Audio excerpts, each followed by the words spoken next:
ভারত চীন সীমান্তে নতুন করে বাড়ছে উত্তেজনা।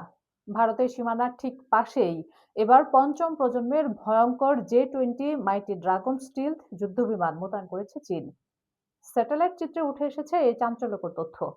আর এই কৌশলগত পদক্ষেপে ভারতের নিরাপত্তা নিয়ে শুরু হয়েছে নতুন জল্পনা। এই বিষয়ে বিস্তারিত থাকছে ডেস্ক রিপোর্টে।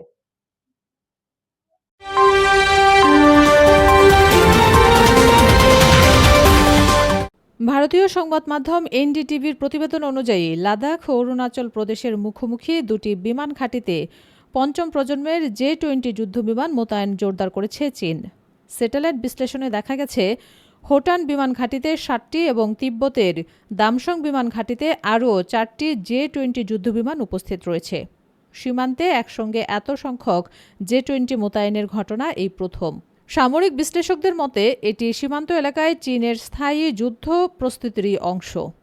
J-20 যুদ্ধবিমানের স্টিলথ প্রযুক্তি ও উন্নত রাডার এড়ানোর ক্ষমতা ভারতের জন্য নতুন নিরাপত্তা চ্যালেঞ্জের তৈরি করেছে। কারণ ভারতের বহরে থাকা রাফাল যুদ্ধবিমান অত্যন্ত আধুনিক হলেও তা পঞ্চম প্রজন্মের স্টিলথ ক্যাটাগরির নয়।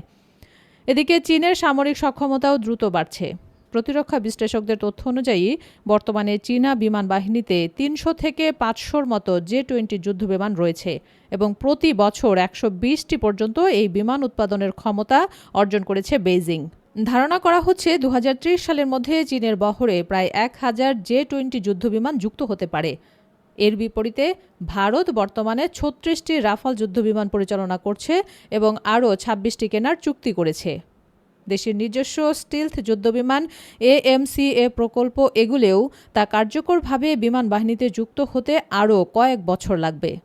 তাই সীমান্ত এলাকায় চীনের এই শক্তি বৃদ্ধিকে ভারতের জন্য একটি বড় কৌশলগত চ্যালেঞ্জ হিসেবে দেখছেন প্রতিরক্ষা বিশেষজ্ঞরা।